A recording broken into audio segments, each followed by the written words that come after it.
Hello, freedom seekers. Kel Gunter here with your soul service astrology update for the week commencing the 18th of January 2021. I hope you're all well. And just to remind you, the astrology that I'm going to be talking to you about today is 13 sign sidereal astrology. What is 13 sign sidereal astrology? Sidereal astrology references the planets to the zodiac, how we see them in the sky right now. And you might be thinking, well, hang on a minute, doesn't all of astrology do that? No. Primarily, Western astrology is tropical astrology, and it has taken out the concept of precession. Now, precession is the wobble of the Earth's axis as it spins, and it's the drift of the equinox. And so therefore, when you reference tropical astrology, the planets are approximately 25 degrees ahead of where you would view them in our modern history right now. Okay, so instead of looking at the planets where they are 2020 years ago, I kind of feel like it's probably a little bit more accurate for us to perceive where the planets are right now. So that's what sidereal astrology is. It means referencing the planets to the stars.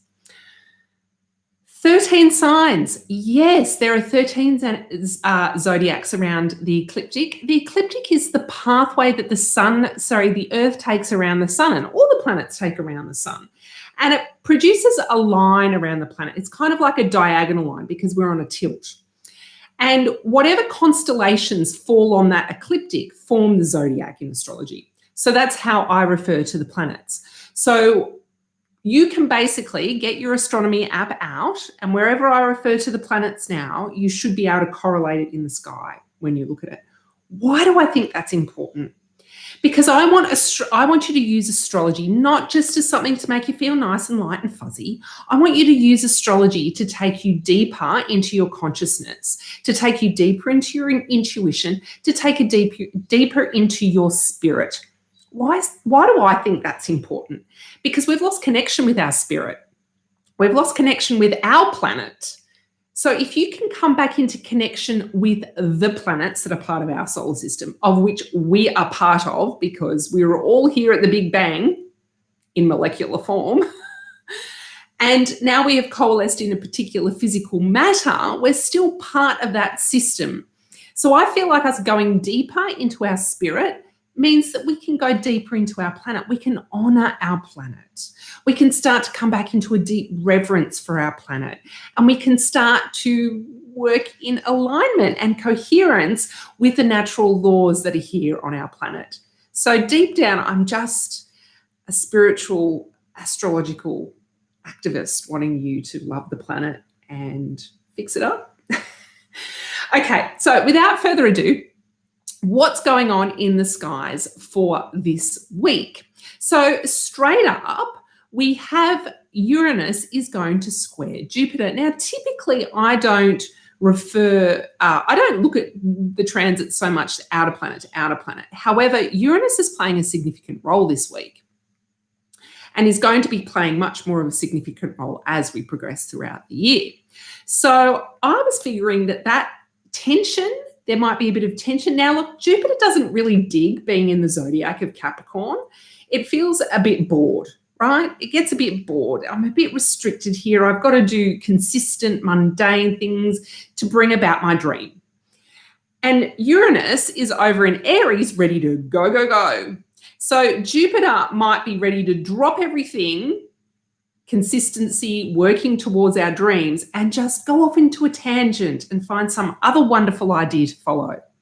However, you're challenged this week as you will listen to me, because there is a bit more Capricorn and Saturn energy coming in, which is really about us owning our expertness, owning our knowledge, and starting to consolidate it towards our dreams. And it's really it's narrowing your expertness down. It's narrowing down to your one thing. As I forget the author's name, he talks about the one thing. It's that thing that you are genius at, your zone of genius, not your zone of strength or zone of excellence. It's your zone of genius, right? And we want to take directed, focused action towards that. Don't let Jupiter get you distracted. Don't let Uranus take you off on a tangent. Now, I'll give you an example. Today, I started, as I was at the beach today doing my work, which I'm not going to complain about, I started to think of these wonderful ideas for products. Typically, eco-friendly underwear and eco-friendly swimwear I was thinking about. And of course, my mind goes, oh, that's a great idea. And then I realized that's an idea that will distract me from what I'm doing at the moment, which is creating the Soul Service Astrology course, which is a year-long course. And I don't want to get distracted from that. It's taken me a long time to coalesce it down into a course. So I don't want to get distracted with that. So just notice where your mind might want to pull you to wonderful, fanciful ideas and see if you can really consolidate down and take some action towards that really big thing that you're attempting to create, that really big thing that you want to build, that really big goal that you want to achieve. And that's linked with dreams. Remind Jupiter. Just imagine how we're going to feel when we can expand into that success and that wonderful dream that we have. The sun is moving into Capricorn. So the sun is still in Sagittarius. So if you've listened to some of my videos recently, you will have heard me speak about how the energy is shifting from predominantly Sagittarius energy into coming into more Capricorn energy. Now, there's a reason for that.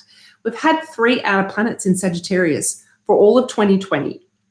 Pluto is going to be the only planet that remains in Sagittarius.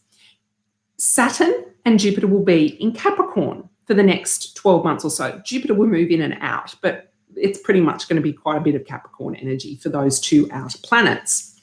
Now, as we shift into that energy, of course, we've got the Sun and Mercury moving in there. So happy birthday if you're a Capricorn. So there's a shift. We've done the transformation work. We should have looked at what our core beliefs are. Perhaps we're trying to anchor in some more core beliefs. Really have a think about that this week, because you don't need to clutter up your mind with a whole heap of beliefs. You'll have core beliefs. These are my beliefs.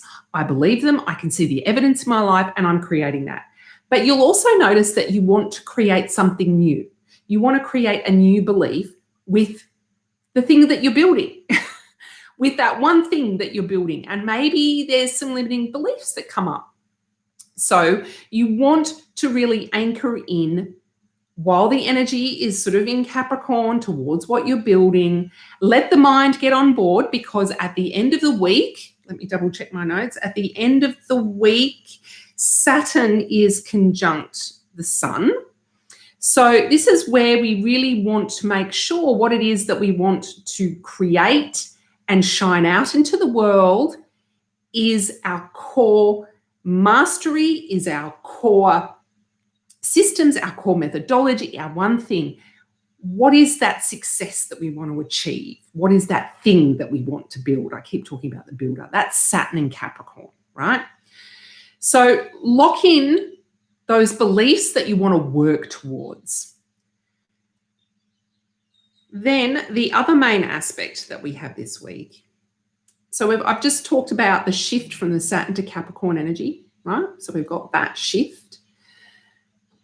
And then over in Aries, we have Uranus and Mars meeting up. And when I say meeting up, that means in conjunction. Mars is action, is concentration, is focus, is doing, is moving. Aries, exactly the same thing, is action, is doing, is focus and concentration. Meeting up with Aries, as I mentioned at the beginning of the week, might get you distracted. However, there is an overwhelming sense of we've sort of narrowed our vision down. We spent a lot of time with Mars in Pisces. That was 2020, a lot, where we were sort of floating and drifting and didn't really know which way we were going. And maybe you reassessed and realized these are the changes that I want to make. You know, I have a vision for my life. I have a vision how I want to live my life, the freedom lifestyle that I want to live. Perhaps you want to live an eco-friendly lifestyle, a sustainable lifestyle. Perhaps you want to have a location-independent business and service. That's a vision. So what Mars meeting up with Uranus enables you to do right now is to start to put that in motion. It doesn't matter how big the steps are. Just take the steps, because I'm not sure if you've heard me speak before, but I say it quite often. Action is sacred. Action has magic and power in it. You have a vision. You see it in your mind. You feel it in your heart. When you start taking steps towards that vision, spirit rushes in to support you to achieve it. So the action is sacred. So narrow in on your vision, have focus and concentration with all the Capricorn and Saturn energy that is available to us this week. Discipline. And discipline is not a dirty word. It's discipline with context. So if you are disciplined and consistent towards your vision and the goals that you want to achieve and the changes that you want to make, I'm sorry, it's a given. You will absolutely achieve it. And that's a new belief to anchor in this week. So that's all from me this week. I hope you have a glorious week. And if you are interested in learning soul service astrology, then my course launched this week. It's a year-long program, 4 terms with me. We have a Thinkific platform. You'll also get private coaching with me so that you become the astrologer of your life. Why? So that you can deepen your intuition, so you can fall magically deeply in love with yourself, so that you can have the connections that you desire. You can communicate how you desire. You can build the service and the business that you want. But ultimately, it's so that you can live the way that you want and shine how you want without any other expectations. And the planets and astrology is an instrument to take you there. So if that course interests you, message me through YouTube or my website, kellygunter.com, and I will send you a course outline, and then we can have a free chat. So thanks very much for watching, and I will talk to you really, really soon. Bye.